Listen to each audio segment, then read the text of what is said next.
All eyes are on Hurricane Helene this morning as this storm continues to push its way further north. Yes, Helene made landfall yesterday just after 11 p.m. in Taylor County near the city of Perry, leaving millions of people across Florida and Georgia without power. At least 3 people have died from the storm, one of them near Tampa, when a sign fell on top of a car driving on I-4.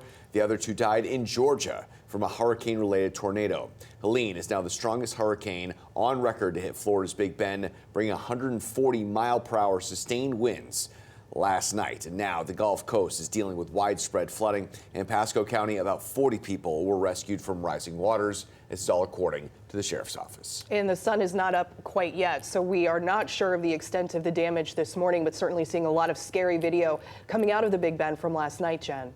Yes, and Helene continues to work its way inland, still maintaining its hurricane strength as it moves through Georgia, now closing in on the border of South Carolina.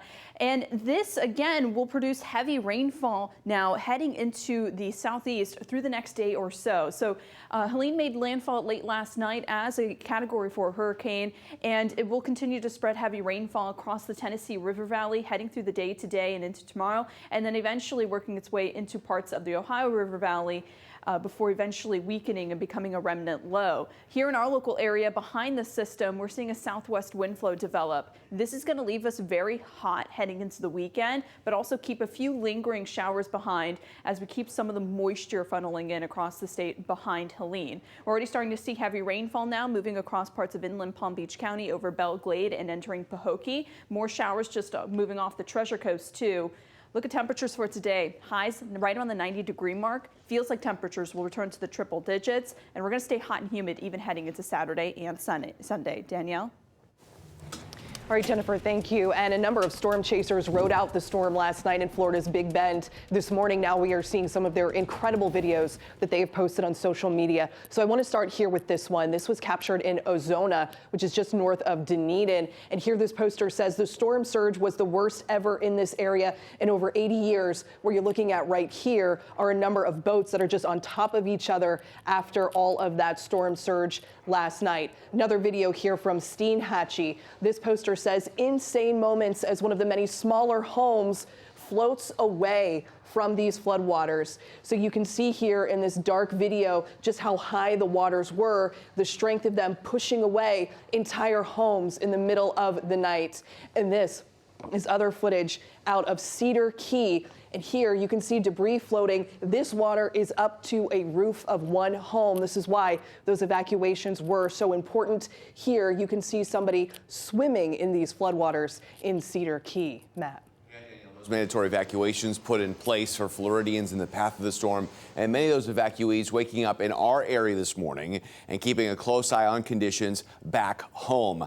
We have video here showing waters are rising in Tampa Bay, just south of where the storm made landfall. This bridge now closed to traffic until inspections can be done. In other areas of North Florida, which took the brunt of the storm, waters rose up into homes.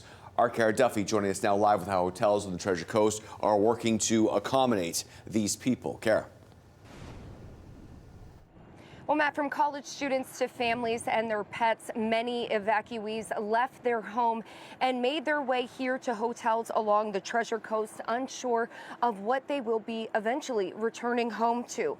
Now, CBS 12 News spoke to the general manager of the Residence Inn by Marriott. That's in Port St. Lucie. Ronnie Nichols says the hotel had been preparing for this influx of guests. Yesterday alone, they picked up a dozen reservations within one day, bringing them to near full capacity.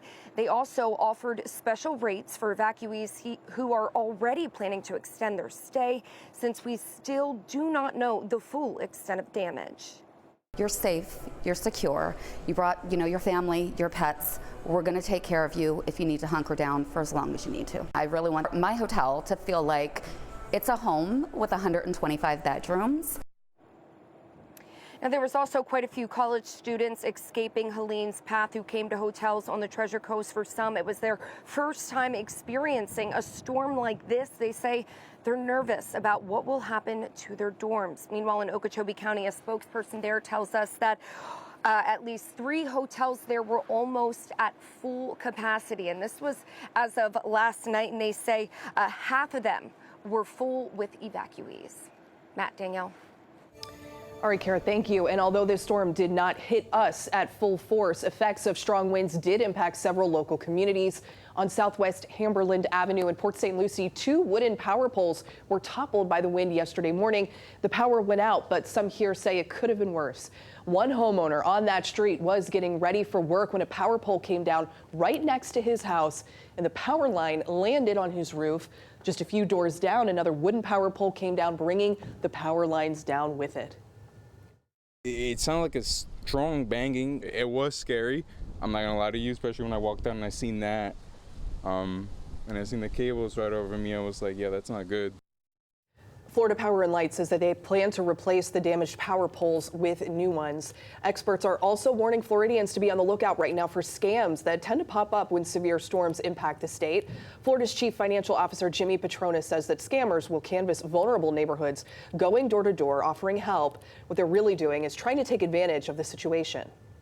Maybe you don't have electricity, maybe you have limited access to the internet, but they will essentially get you to sign a document, whether it's called an assignment of benefits or a directional of payments. They will essentially take over your insurance claim because you're in a vulnerable place. Maybe you have a tree on your house, maybe you got damage to your roof, and then you're panicking because you want to get as much service to save your house as much as possible, and these predators know that.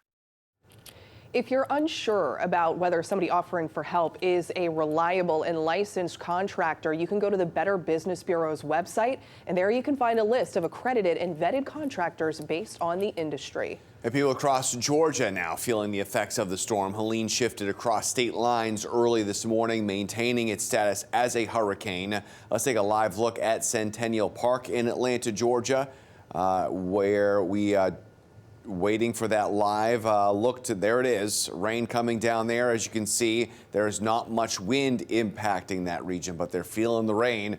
They saw wind yesterday, though. Video here showing several downed trees blocking roadways and weighing down power lines. Crews across the metro Atlanta area worked yesterday to clear the debris off those lines. Georgia emergency management officials urging people across the Peach State to shelter in place as power outages across the area climb.